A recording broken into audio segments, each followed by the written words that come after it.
Let's take it back. What was it like growing up in Roughtown, aka Morris Houses? What kind of energy surrounded you as a kid? Oh man, 171 in Washington.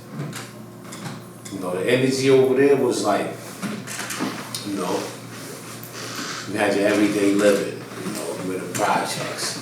So, you know, from poverty, you know, you see what you're seeing out there. You see the drug dealers, you know, hearing music, you know, it's just everyday Bronx living. So, you know, growing up in the Bronx was an experience, should I say. Alright, so that leads me to the next question. The South Bronx is legendary, but it's also known for being a rough place. So how would you say that environment started to shape your mindset early on? Well, you look at it as, you know, who you grow up around, what you grow up around. So either you're going to adapt to what's going on around you or you're not. You know, you could be lost to the wayside or, you know, you get involved. I chose to get involved with, you know, what was going on around me. Did you have dreams outside of the streets, like, or was it like hip hop? Did hip hop start to play a role in your life back then? Everybody got dreams to get, you know, different things. We all have hoop dreams, you know, playing basketball and all that, you know, but I guess I gravitated towards basketball, but I guess I gravitated towards the music more. So, yeah, you could say at an early age, yeah, hip hop had me at a real early age. I was intrigued by what was going on with the music. So, Alright, so would you say there was a point where you started to choose the streets over the music, or was it still like hand in hand? We definitely wanted to do music more than the streets. We grew up in the streets. So when music came into play, we definitely wanted to go towards music. You know, we had a group, Raw Deal, you know, Project Villain, shout out to, you know, rest in peace, Boogie the Man, you know, shout out Ill Kid, shout out Onyx the Drag, you know. That was Roughtown. So we definitely wanted to do music while we was in them streets, but, you know, some gravitated towards the streets more than the music. I guess if you could say the streets had us more than the music had us, but music, we definitely wanted to do music. So would you say that you found yourself in a position where you looked at it like you had no choice but to hustle? Let me say this, you always got a choice. No matter what you do in life, you got a choice. The choices that I made was the choices that I made.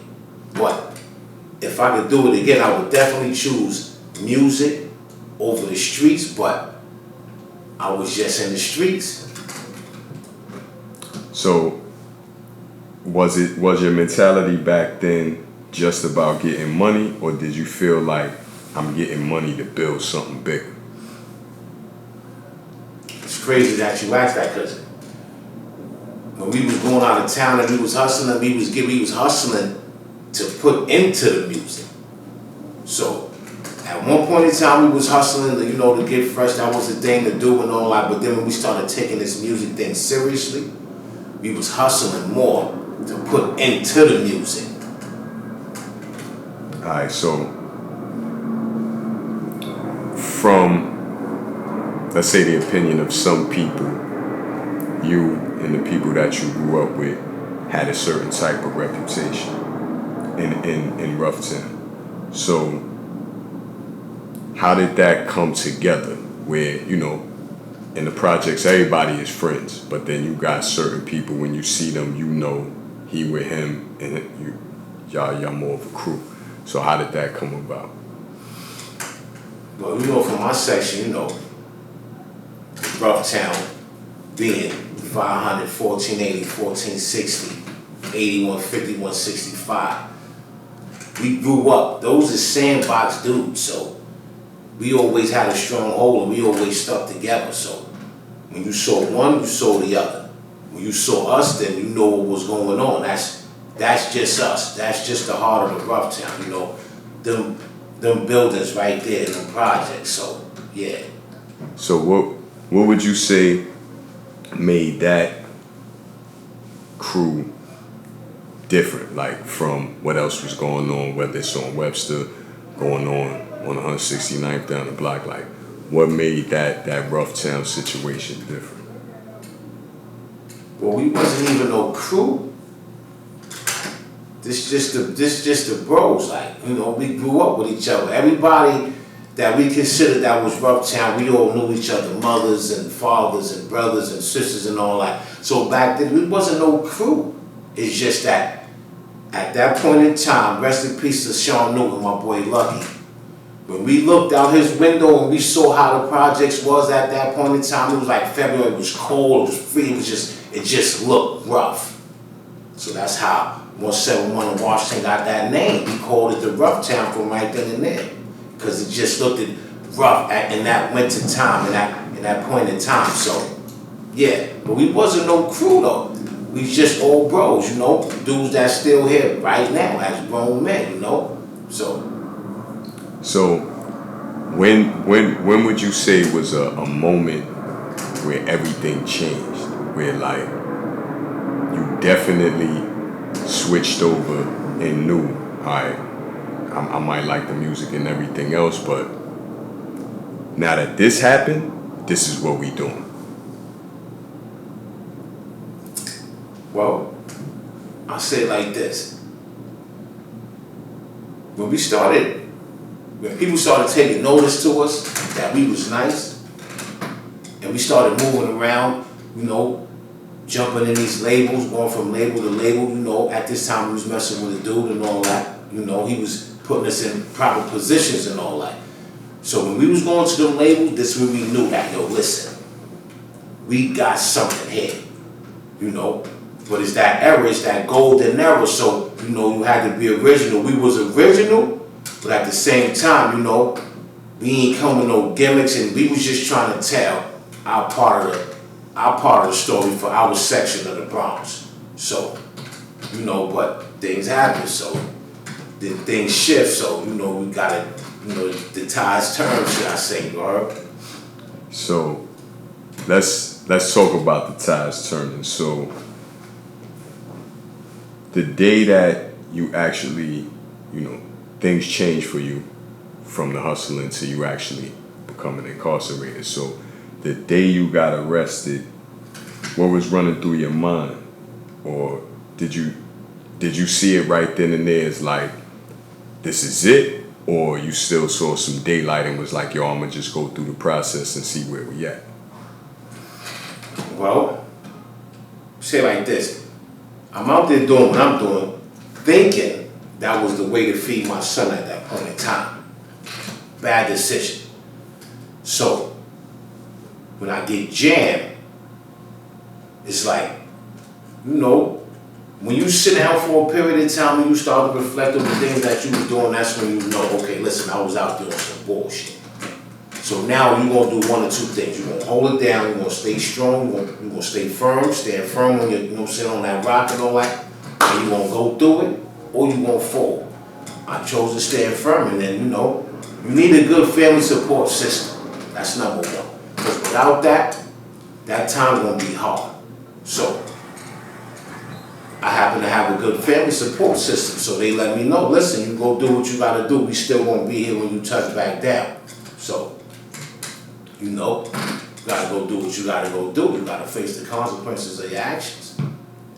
So you in the court and the judge is telling you 24 years. Now, how did that feel? Like, did you even process it in that moment, or was it something that you had to just go back to your cell and like that's when it kind of hit you? Nah, we definitely went back to the cell. That ain't something that you just jump on when the judge talk about 24 years, you just get on that. No. So we had to process that. You know, I'm on an island, so, you know, my moms come see me, my brother come see me, you know, we sit down and we talk about it. You know, this is what they talking about. What we doing here? Either this, or they could throw these other numbers at us. So, you know, we shook the dice and we rolled the dice and all that, and we came out with that 24. But that's a process for anybody. When you get any type of time, that's a process. You know, whether it's 2 years, 5 years, 10 years, 20 years, 50 years, because they know they're about to snatch your life away from you for a certain amount of time. So it's always going to take some time to process when you're in that field right there. So yeah, that was a process, you know, but you got to get through it though. Did you feel like it changed you in as a person, and was it times where you just felt like, yo, I'm tired of this shit, I don't want to do this shit no more? All right, I never felt like I ain't want to do this shit. I always felt, listen, I put this shit on my back, I'm doing this, that's it. I always saw the light at the end because I have life. I just had a flat 24 prison bed, you know, so I always saw the light at the end of the tunnel. I never was thinking about going out the back door. That's for suckers. I'm never doing that. We're going to stand strong. We're going to do this time. That's it. Whatever comes within doing that time, either you're going to hold it down or you're not. Prison can do one or two things. You can learn from it or it can destroy you. You know, some people go in there, get a better education, take heed to the trades that they got going on, you know. And some people just go up there and just straight crash out because they feel like, oh, listen, I got 50 years. You might have a flat 50, you got daylight, you just got to get through the storm first. You still got some daylight, but some dudes go out there and crash out immediately. And that ain't the way, you know, so it can make you or break you. You could get something out of it, or you could just sit up there and, you know, waste away. So that shit could do two things for you. Was it so usually some people, like you said, they get up there and their adjustment in their mind is, I got X amount of years, so I'm gonna get busy. Did you have that same period? Like, I'm here, I'm amongst the wolves, I'm gonna just do what gotta be done, and then you got to a point where you just started to say, yo, I got this daylight ahead of me, I'm getting older, and I don't want to deal with the nonsense no more? No. When you first come up there, you in survival of the fittest mode. Point blank, bottom line.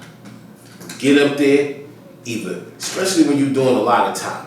If you're doing some time and you win the shit, you gang banging, you gambling, you drugging, you doing some type of narcotic, whether it's weed, whatever.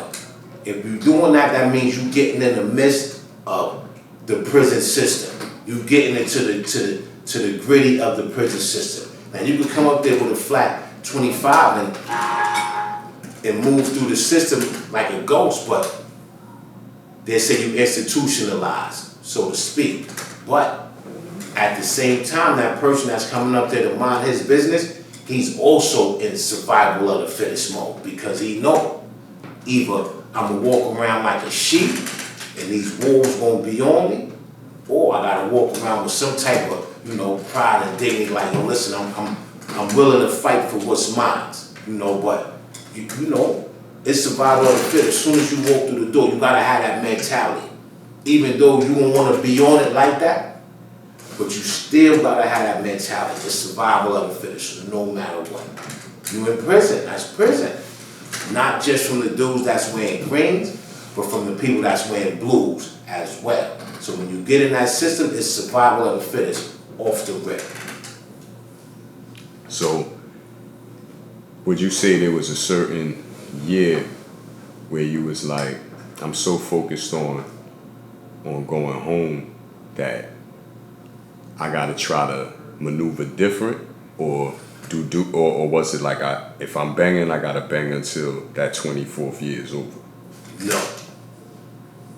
2012. I think I got a letter in the mail from my brother. He told me when he first got diagnosed with diabetes. He told me, yo, listen, yo, you killing me. Going to the box every year on the year. I was going to the box since 2004. I've been in the box every year, whether it's for dirty urines or getting into some shit in the yard. But every single year, I'm in that coop for some bullshit. So when that happened in 2012, that's when I'm like, listen, I gotta get it together. I have shit. No GED, I ain't have no trade, I ain't have nothing at this point in time.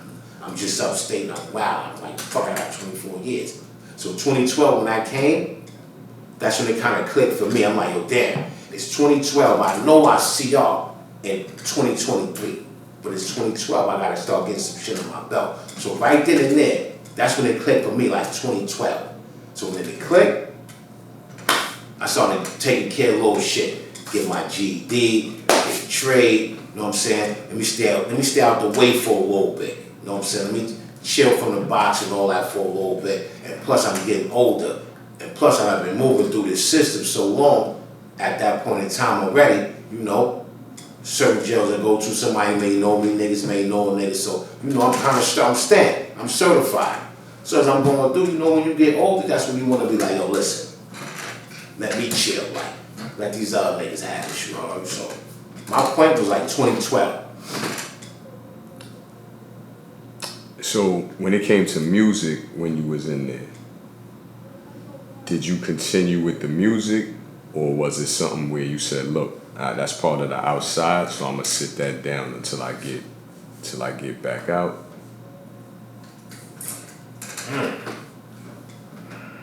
I ain't gonna lie. When I was up top, I never wrote a rhyme and actually put it on paper, then went to the yard and spit that for somebody. I never did that the whole time I was up north. A lot of people don't even know I even rhyme, because that was something that was in the street. So I'm like, yo, listen, I don't think I'm gonna come home, you know, and motherfuckers be checking for me. You know what I'm saying? Like how they was checking when we was young boys and all that, we was doing what we was doing. So I kind of like put it to the wayside. But every once in a while I come through, I put 16 on paper while I'm in the cell. I might hear something, I might hear a beat or something, shit spark something, so I put 16 on paper and just put it away. That was just me keeping the pen sharp. That's it. So, you know, I always said if I was to come home, you know, once you learn how to rhyme, if you was always nice, then you'll never forget it. It's like riding a bike. So, and for me, that was like riding a bike. So, when it just so happened, I'm like, if the opportunity presented itself, and I was to come home, and somebody who, you know what I'm saying, who knew me for doing that, pull up on me, then yeah. You know, but other than that, I ain't really have no, you know, aspiration to come home and pursue this music thing like how it's going right now for us, you know. So a lot of people get out and they thinking, yo, as soon as I get out, I got this whole hip hop plan. But you was like, nah, that's that was when I get out, we'll see. Different, yeah, my whole plan was different. It's just we caught a spark from something, and so this is where it's at now. So all right, so now we talking about being home. So the first day out, what's the first thing you did? And how different did the world feel after them 2 decades?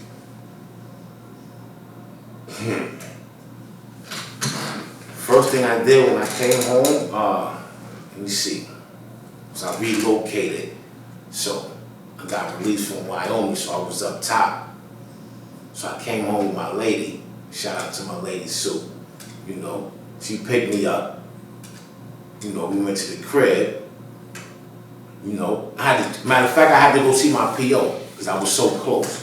So I had to go see my PO. So I ain't really come home and have time to really, you know, but as I'm coming home, everything looked different. You know, they've been gone for 20. So everything looks different. So I'm just amazed. I'm just, you know, I'm just enjoying the atmosphere pretty much, you know. Wifey right there, she, you know, she be talking, conversating. So, you know, I'm just enjoying life, waiting for, you know, home cooked meal, waiting to call, you know, I think I called my brother on the way home, called my moms and shit, so, you know, everybody was happy, so it was just different, you know. But once I came back, you know, from seeing the PO and all that, then I went home and, you know, me and wife, we did what we did, as, you know, as anybody would do after you go to the dump, you know. Yeah, so, you know, the vibes. So now, how did it feel, because I happened to be there, if I remember right, the first night, because you had relocated. So the first time you came back home to where you grew up at, how did that feel? You know, a nigga be excited to see the block. You know, this is where you grew up at. Whole bunch of memories in the projects, you know. every building over there. So, you know, it was a good feeling, but you know, we was coming over there to take care of some business, to shoot the freestyle for the Eagles joint off the mixtape. So that was the first time touching, but you know, it felt good to come back over there, you know, see the people that you ain't seen in a long time. But you know, at this point in time, you know, my mind frame is different. I'm thinking different. I'm moving different. So, you know, it wasn't like, yo, I gotta come back to the projects and see what's going on in the projects. That wasn't my thing. I don't think I came home in November of 03. I ain't go to the projects until like August of 04, something like that. So I wasn't too infatuated on getting back down to the P's and seeing what was going on. I knew what was going on. It was a bunch of bullshit, so I wasn't trying to get mixy up in that, so you know. So now being back out into the mix and then deciding, like you said, we got a spark going, and then you decided, all right, let's jump back into the music. So now, how did it feel to make that transition back home, free, now deciding to do the music? I ain't gonna front this dope, because when I came home, the first thing I did, I'm listening. I'm listening to see what's shaking, you know, and I'm hearing a lot of MCs, a lot of dope artists, and they sound like me. You know, they talking how I'm talking, they bopping how I'm bopping, you know, everybody ain't, you know, heavy on the bust downs and all that, but these is underground artists where I come from. So I'm like, hold up, they still talking how I'm talking, you know? Maybe I'm talking it a little better than how they talking it though. So I'm like, you know, let's give it a shot. And you know, one day we sit on the porch and next thing you know, a whole mixtape come out of that shit. So then once we put it out and, you know, motherfuckers started feeling it, you know, showing their love, showing their support. We was like, yo, listen, let's keep going. And, you know, the outcome and, you know, the results have been good so far. So, you know, thanks for the love, you know. So, as far as the drive now, because obviously when you're young and the game is moving, you want your shot. So that's what's driving you early. But now, like you said, you've been through your experiences, you out into the world as a grown man later. What's the drive now? You know, I've always been a fan of music, hip hop, no matter from West Coast, Midwest, what it was. You know, I remember telling my brother, yo, listen to these niggas. My brother, them niggas like, yo, that shit is whack. You know what I'm saying? So I've always been a fan of hip hop. So what drives me now is to see artists who was doing it back then that's still doing it now. And new artists that's coming up that's not saying sound like them, but they resemble the real heart, the real art of hip hop. So being that that's still going on right now, I feel like, oh yeah, it's still room and it's still a lane for this real music to be made. You know, I feel like, yo, if you nice, I don't give a fuck what age you are. If you nice, then why not make the music? Either people gonna listen to it or they not gonna listen to it. So, you know, either they gonna hate on your shit or they gonna love it. So it is what it is. But I feel like long as you love what you doing, then keep doing what you doing. Don't let nobody tell you nothing. You keep doing what you doing. When the song come on the radio, it don't mention how old you are. You know what I'm saying? It just play. It's That's good. a fact. You know what I'm saying? That's a whole fact. So now, when people hear your music, what you want them to take away from it? Well, you see, like, I feel like now I got a different message. Being away for so long, you know, going through trials and tribulations, losing loved ones and all that.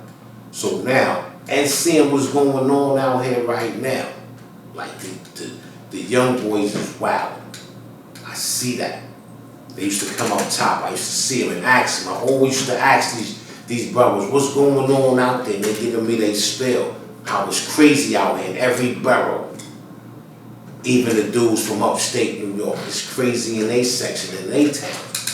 But I'm also seeing how a lot of young brothers coming up doing the young entrepreneur thing. So it's two different lanes. So, and all of the killings and all that is kind of corny. So, you know, after losing a nephew at such a young age, you know, so I try to tell them what's going on, and I try to tell them what's waiting for them when they get upstate.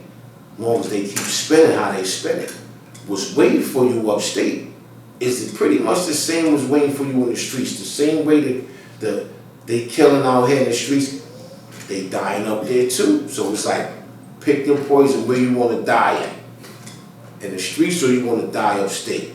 Or you can switch positions, you know what I'm saying? Change the mission, put yourself in a better position, you know, and do something better. So I try to give a message like that now, but still give you authentic, raw, you know, hip-hop underground music. That's the cloth I'm cut from. So, to wrap up, what's next for Stoney Brooks? What's the plan moving forward?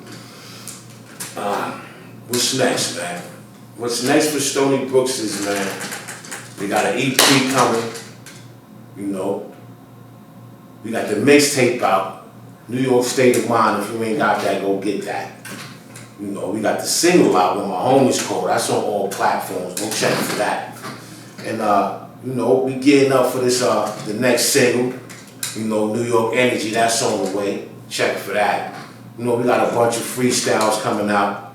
You know, get in tune with me, man. I'm about to start up something called Bars with Brooks, man, where you could interact with me more. You know, on the gram and the book and all that. To everybody who checking for me, we gonna break down what I'm talking about in these songs, the bars, everything, you know. So, you know, 17One Entertainment, man, we're the next edition of hip-hop. So, looking for raw, authentic hip-hop, we got it. We here, 17One Entertainment. Stoney Brooks is the name. Get familiar with it, I'm back on the scene, you know. So, yeah, that's what's next for us, man. All right, with Tune that, in, tap in. we gonna wrap it up. This is Stoney Brooks, 17One Entertainment, and we calling this From the Block to the Booth. Stoney Brooks is back to claim his spot in NYC rap. Yeah, forward. One.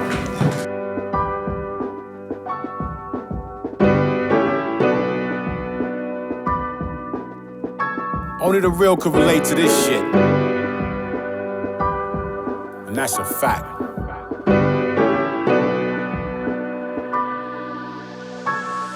Look, to all my niggas in the system that's stuck, when you hit my line, you know I'm picking up. Where my homies call. You in the state or in the feds, but taking chances, you can hit the line, you know I'm going there. So my homies call. For all my niggas that still using stamps, hit the line, champ, you know I'm gonna accept. Where my homies call. I could relate to being locked in the cell, hit the cell, fam, you know what it is. Where my homies call. First stop, central booking, you praying somebody pick up.